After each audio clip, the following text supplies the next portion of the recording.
mula sa Asian Community Development Council. Ito ang FILAM in Focus. Mondays at 12 noon, right here on PHLV Radio. Magandang hapon po sa inyong lahat and welcome to another episode of FILAM in Focus, a program by the Asian Community Development Council or ACDC, where we shine a light on critical issues, uplifting stories, and exciting opportunities shaping the Filipino-American experience. Ako po ang inyong host, Edelweiss Solano. In this episode, we're talking about something close to our hearts and our taste buds, Philippine coffee. Philippines' underrated treasure. From the cool mountains of Benguet to the rich coffee-growing lands of Mindanao, the Philippines is home to a coffee culture that's both deep-rooted and world-class, yet still underrated on the global stage. Joining me are two guests who are brewing big waves in the coffee world. Sly, a two-time National Barista Champion and founder of Lost Island Center of Kape in the Philippines, and Neil, silver medalist at the 2023 US Comandante Championship. Together, they're on a mission to elevate the Philippine coffee to its rightful place on the global stage. Welcome po, Neil and Sly. Hello. Hello. Thank you. Thanks. Maraming salamat po for being here and for the coffee, morning coffee. So let's start with you. What first sparked your passion for coffee? Well, I grew up here on the East Coast in the United States. My mom was an OFW, and my best friend was an Irish-Italian fellow. So we were eating a lot of Italian food, and I grew up eating this delicious dessert called tiramisu. And one of the main components of your tiramisu is espresso. So from that point, and then going to a lot of Italian restaurants, when you see these gorgeous looking machines and this like syrupy liquid flowing out of it as a kid, it kind of captivated me. Like I couldn't drink coffee till I was a little bit older, but when we would go to these Italian restaurants, you'd see these small cups and these people drinking it, and it really captured me. And all the way until I was an adult, I'd been making coffee for myself, and there grew my passion for drinking coffee. Well, I love that. It's always amazing how as simple as the tiramisu and then eventually tasting the espresso holds such deep meaning for you po. And then there's a connection between memory and then with that po. And then I think that's what's draw many of us in and also those who love coffee. And how did it feel po to win the National Barista Champion twice? Twice, yeah. Yes, Fortunately, it happened twice. Second time, I was just checking the second time if it was real. It was a bit unreal, to be honest. Winning the 2016 and 2017 Philippine National Barista Championships. It is a very hard field. We're over 100 million people in our country. So taking the creme of the creme, the best coffee guys in competition wasn't easy. But yeah, it was really amazing to be able to be part of that 2016 year and to actually receive some of the highest points ever on my tasting scores from the head judge. He was really blown away. And I've just been quite fortunate that in my coffee journey, I had some good coffee friends who were a lot better than I was. I wasn't a great barista then, and I had two coaches, one from Indonesia and one from Hong Kong, who had started around the same time as me in coffee, and they were happy to help me in this fight. And I also had a very amazing coffee from a friend in Panama that I had made. And, between these several factors, it took a lot of work and effort to win that. And I wasn't expecting to win. I went in there just wanting to make the finals and learn about the competition. But I guess my coaches pushed me hard enough to squeeze out all of the potential I had to become a barista champion. So still very life-changing for me to win those two competitions. And it taught me a lot about what we need to do to help communicate things about Philippine coffee and about our own culture. But wow, that's incredible. That's incredible. Ang galing. And then that is the defining moment of your coffee journey po, is making sure you elevate the Philippine coffee. And you must have the pride to do that po during that competition.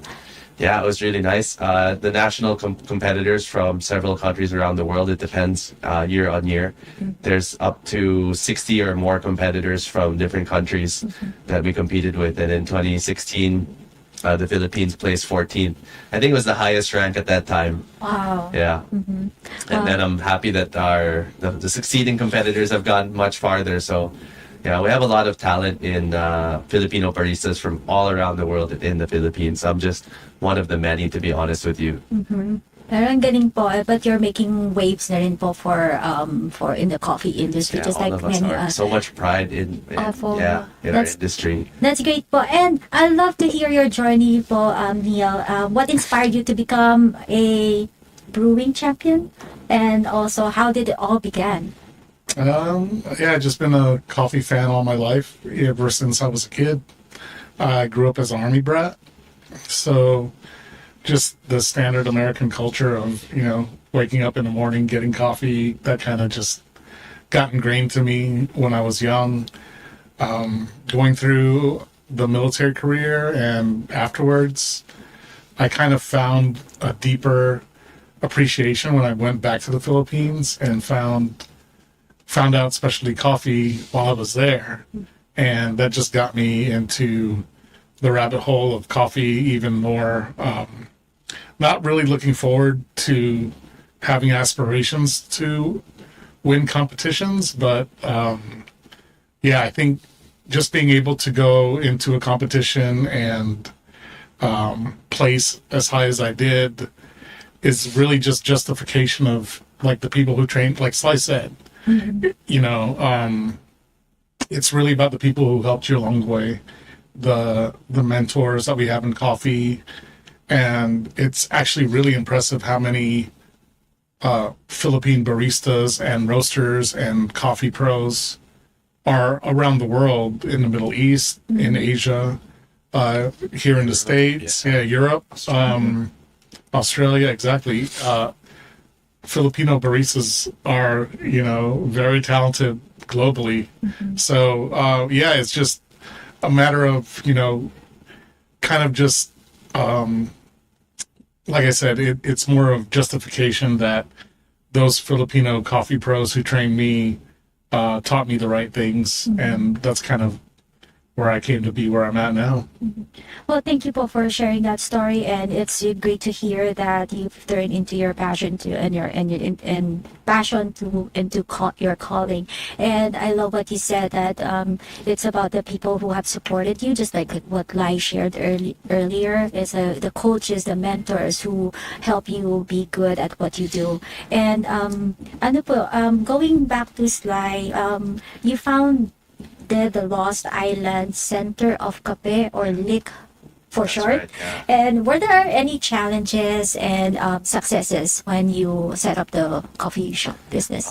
There's always a lot of challenges in setting up any coffee shop. So Lost Island Center for Kape, LIC for short, was set up by me and my partners at El Union Coffee.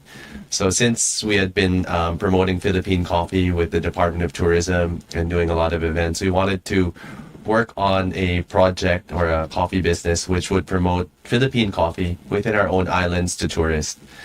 Coming from a tourist town, San Juan, La Union, and being in El Nido, Palawan, it seemed like a perfect way to talk to our European and our other tourists there.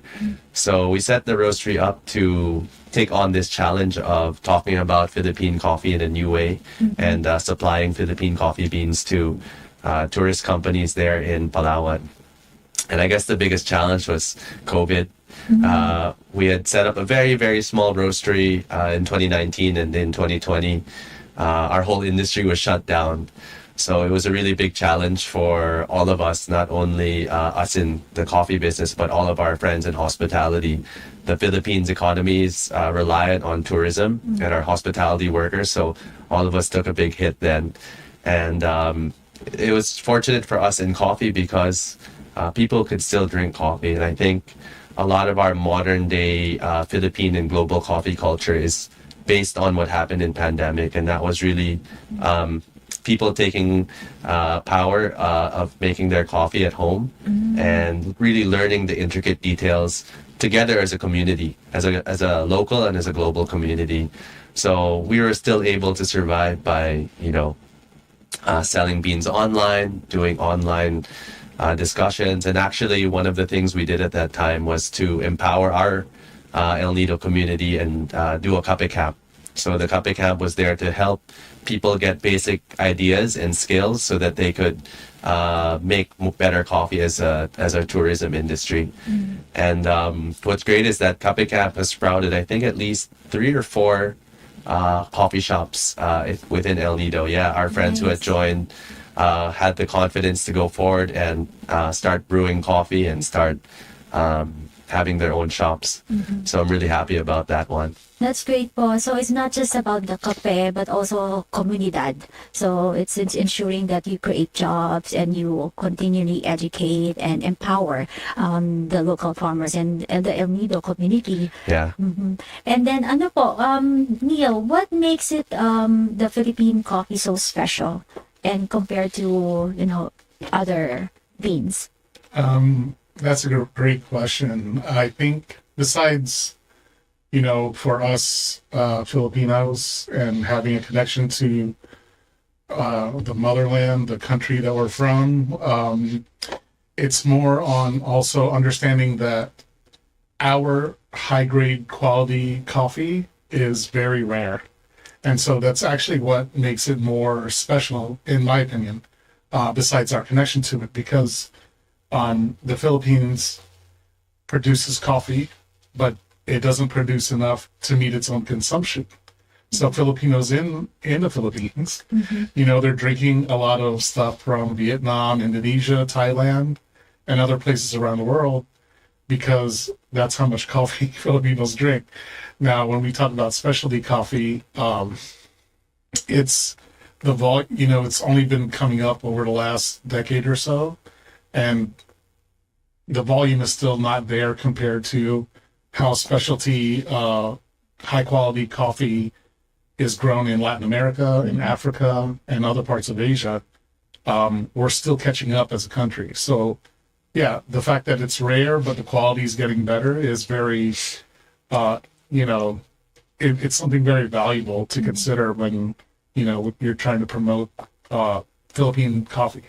And that's what makes the Philippine coffee unique, is that being it rare, and you mentioned earlier, there is a demand but less supply on it, and that makes it more, I believe, like special in a way. And then despite you said that also, despite its quality, Philippine coffee remains underrated globally. And Sly, why do you think what can we do to change this narrative?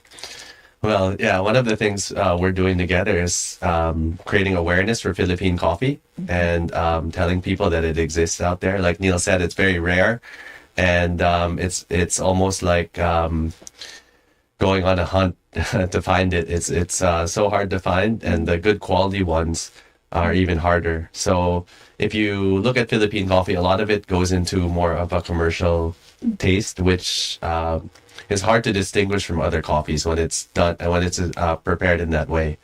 So with specialty coffee and the demand now, farmers are processing in better ways, and we're making specialty coffee more available. So that's allowing us to support the farmers as well as helping them with a higher wage for the coffee. I see. Okay, and can you prepared the coffee earlier before we started? So can you tell us about this last coffee that you brewed? Yeah, so this last coffee is a present from one of my friends. Their farm is based in Mount Apo, and the coffee farm is named Sergio Leon. And they primarily process this Catimor variety, and these are samples for the Philippine Coffee Quality Competition, which they shared with me to taste. So we're tasting some of the best coffees from their farm today. And it's a natural processed coffee, which gives it more of a sweet, fruity flavor. And that's what's very delicious about it. Yes, well, thank you, Paul, for bringing it today. And then, did you like it? Our audience today, did you like the coffee? Masarap ba? Yes, masarap. Lami. Malakas, diba? Parang full of energy tayo. And then, let's hear from Neil. Why is it important for you to personally represent the Filipino coffee here in the U.S.? Yeah, I think it's mostly because, Filipinos definitely love coffee. Here in Vegas, we have a big Filipino population and it's growing quickly over the last few years. And so just having more people aware of, again, the higher grade coffee comes with a higher price. That price generally transfers to more money in farmers' pockets.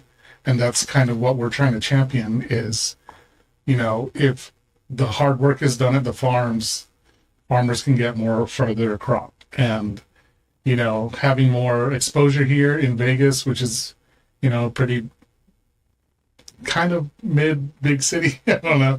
It's growing, but our presence here and visibility definitely will help the industry. I think if we just get more people interested, involved in figuring out ways to get it here. Obviously the costs logistically are gonna be the biggest obstacles for us, just because right now, because of the volume and because, we're still trying to catch up to the rest of the world as far as high grade specialty. So the cost of making that coffee is already going to be a substantial amount.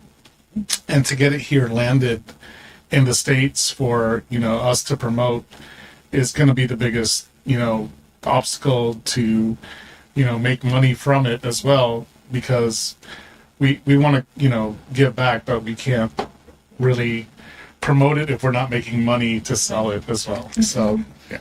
And You want to follow up on that? Yeah, it's tough, but rather than giving your money to the Colombians or giving your money to the Mexicans or the Vietnamese, yeah, you pay a little bit more, but at least you're supporting a real farmer who's trying to push our industry on the ground. And the difference with like buying a commercial coffee, for example, or a specialty is that people like me and Neil, who work directly with farmers, are able to input all of that money and effort back directly to them. I love that. I love that you're helping our Filipino farmers back in the Philippines and really uplifting the Philippine coffee. And I agree, there's a growing Filipino community here in Las Vegas. And aside from it's hard with the high tariff rates and the cost logistics. What other roles do you think that we can play in elevating Filipino coffee? Yeah, I think the biggest thing we can do for now in the immediate future is just more promotional events, things to highlight the fact that Philippine coffee does taste good, like can taste this good. Again, like Sly said, on the same level as the Colombian coffee, Ethiopian coffee, it's already getting to that level. We just don't have the volume. So if we can, slowly get supplies here little by little and have events to really just get more exposure and get more people interested, maybe, the volume will catch up with the demand. People will say, hey, I like, having this coffee from Mount Apo, and, Right. Then like, how do I get more of it? And then like, oh, sorry, we don't have enough right now. But that's where, Sly and his direct relationship with the farms will come in and try to help them out and, figure out how to get more volume on the next harvest. But yeah, really right now in the immediate future is to get more exposure for Philippine specialty coffee. Yeah.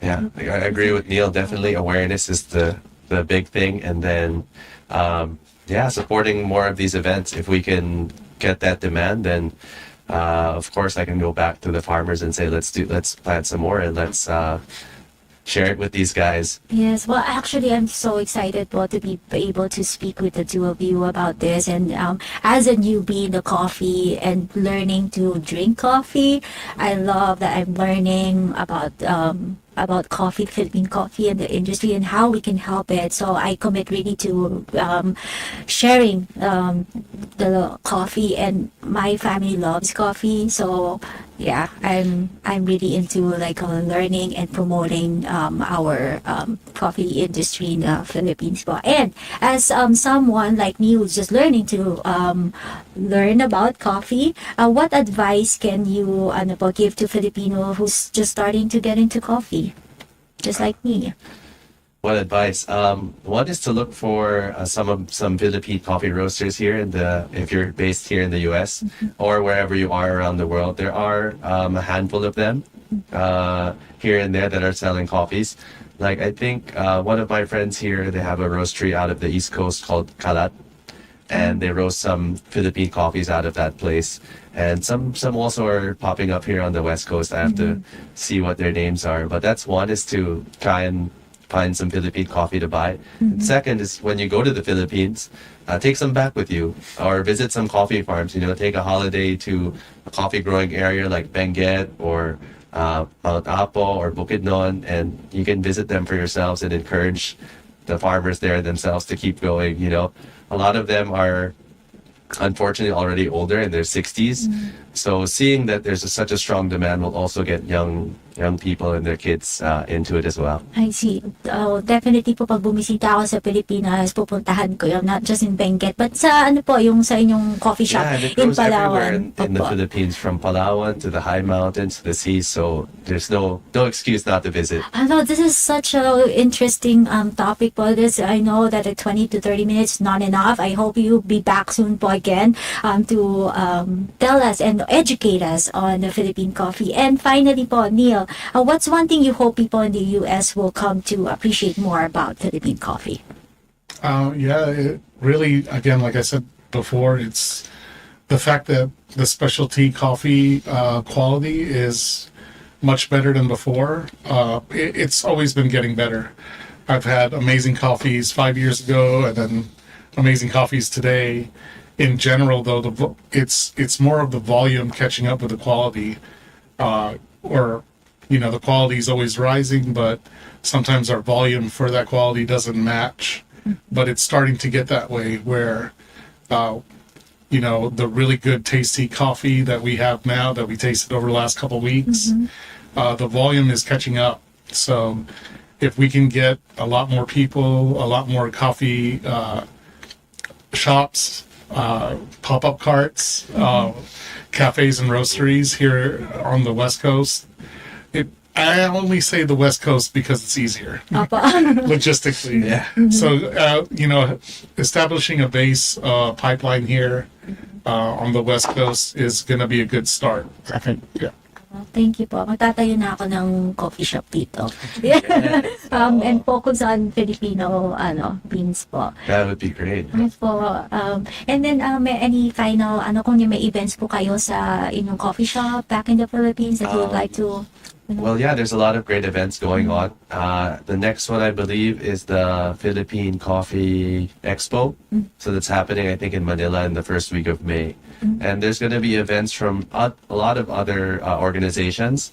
We just had Manila Coffee Festival previously, and all of our other large events. But going to specialty coffee shops in the Philippines is the biggest thing that you can do when you visit. You can chat with them about the different coffees and experience the diversity that we have. And I hope that you can have a nice cup when you visit the Philippines. Opo. And maraming salamat po. I believe there's a lot of coffee shop sprouting in Manila and of course in other provinces. Everywhere, in Davao, in Wow. Cebu. Yeah, it's So- a really great culture now. In coffee culture po sa Pilipinas. Yeah, that's- it's really growing. Yeah. Wow, that's great to hear. So I'm excited to visit po and visit those places that you like specialty coffees. And maraming salamat po, Sly and Neil, for sharing your incredible stories po, and then your inspiring journey in coffee, and really your passion for elevating Philippine coffee industry. And inspiring po talaga na patuloy niyong pinapromote ang coffee natin, and then winning also awards even for that shows your expertise and skill po and creativity. And for our listeners and viewers, maraming salamat po for tuning in to FILAM in Focus, brought to you by the Asian Community Development Council. For more information about ACDC, be sure to visit our website at acdcnv.org and follow us on our social media channels to stay updated on our latest programs and events, even community resources. So hanggat sa muli, maraming salamat po. Kita-kita tayo ulit.